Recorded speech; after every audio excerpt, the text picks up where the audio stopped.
तो नहीं तो हाँ? आप पूरे घंटे वाले लोगों को बता देते कल मुख्तार अंसारी की पेशी थी, क्या कुछ कहा उसने? मुख्तार अंसारी साहब ने ये कहा कि पूरे प्रदेश में जितने भी बंदी हैं सबको टेलीविज़न की सुविधा उपलब्ध कराई गई है।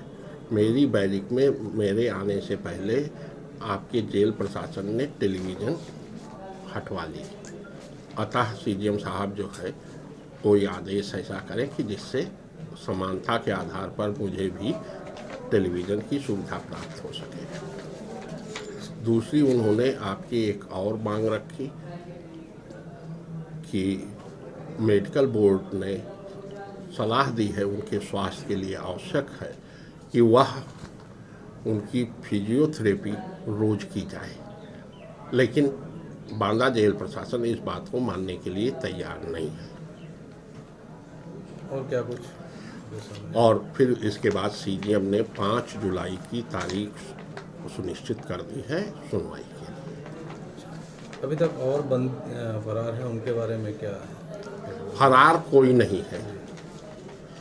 इस वजह से कोई फरार नहीं है कि जो अग्रिम जमानत में गए हैं उनकी सूचना पुलिस को है। और फरार आप कैसे कह सकते हैं जब आदमी को मालूम ही नहीं है कि इस अपराध में उसका नाम पुलिस ने बढ़ाया, क्योंकि आपके पुलिस इसको रस्सी का सांप बना रही है। क्योंकि मूल बात यह है कि सिर्फ इसमें 2 मुलजिम ही हो सकते थे जिनके नाम से गाड़ी पंजीकृत है हॉस्पिटल। इसके अलावा आपके कोई भी आदमी इस वाद में मुलजिम नहीं हो सकता है। लेकिन पुलिस ने डॉक्टर अलका राय को झांसे में रखकर उनके बयान में इन सारे लोगों के नाम लिखे। फिर जब पुलिस ने दूसरा बयान लिखा तो उसमें और लोगों के नाम लिख दिए, फिर और लिख दिए, जबकि सिर्फ मात्र ये मामला जो है वोटर आईडी का है जो अलका राय का है। वोटर आईडी अगर फेक है तो क्या आपके एमबी एक्ट के तहत कोई मुकदमा एआरटीओ दर्ज कराने के अधिकारी हैं?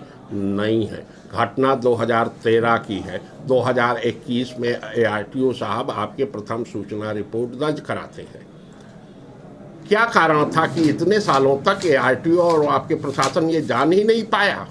और सीधी सी बात है कि प्रदेश के तमाम सारी सरकारी विभागों की जो है सरकारी गाड़ियों का एक मुफ्त रजिस्ट्रेशन बाराबंकी एआरटीओ के वहाँ है, और उनके डायरेक्टर स्तर के जिनके नाम से वो आपकी गाड़ियाँ रजिस्टर्ड हुई हैं उनका कोई भी कार्यालय यहाँ आपके बाराबंकी में नहीं है। इस वजह से बाराबंकी के लोग जैसे लखनऊ में अपना रजिस्ट्रेशन कराते हैं, लोग कराते हैं, कोई अपराध घटित ही नहीं। लेकिन राजनीतिक प्रतिद्वंद्विता के कारण इस तरीके की प्रथम सूचना रिपोर्ट लिखवाकर आपके जनता में ये मैसेज दिया जा रहा, भय व्याप्त किया जा रहा कि जो भी सरकार के खिलाफ बात करेगा उसका हश्र हम इसी तरीके से रस्सी का सांप बनाकर उससे लेंगे। और इस समय जो सरकार है वो एफआईआर सरकार है, चाहे सामाजिक कार्यकर्ता हो, चाहे पत्रकार हो, चाहे आपके लेखक हो, चाहे वकील हो, सबको डराने के लिए मोदी और योगी की सरकार एफआईआर दर्ज कराने में सबसे आगे है। ट्विटर पे करा रहे हैं, कभी फेसबुक के ऊपर करा रहे हैं। जब तक इनका मामला हल होता था तब तक कोई बात नहीं थी। जब इनकी फाज को उन्होंने भारत सरकार के अधिकारियों के, राजनेताओं के, मंत्रियों के झूठ को ट्विटर ने बंद कर दिया तो अब आप एफआईआर करेंगे, नए कानून बनाएंगे। रोज कौन सा आप कानून बनाना चाहते हैं, कौन सा नियमन करना चाहते हैं? इनके पास कोई जवाब नहीं, क्योंकि इनके पास जनता को देने के लिए कुछ है ही नहीं है।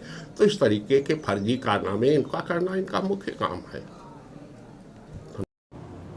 तो मुख्तार अंसारी की पेशी थी, क्या कुछ रिमांड के बारे में कुछ? फेक डॉक्यूमेंट्स के आधार पर एम्बुलेंस का रजिस्टर जनपद बाराबंकी में कराया गया था, जिसके आधार पे एक मुकदमा कोतवाली नगर में पंजीकृत कराया गया था। इसके आधार पे जो एम्बुलेंस मुख्तार अंसारी द्वारा निजी प्रयोग में लाई जा रही थी, उसके आधार पे कई सारे लोग जो उस डॉक्यूमेंट्स को तैयार कराने में और एम्बुलेंस को यूज करने में सम्मिलित थे, उनके खिलाफ विधिक कार्रवाई की जा रही है। कई लोगों को गिरफ्तार किया गया है।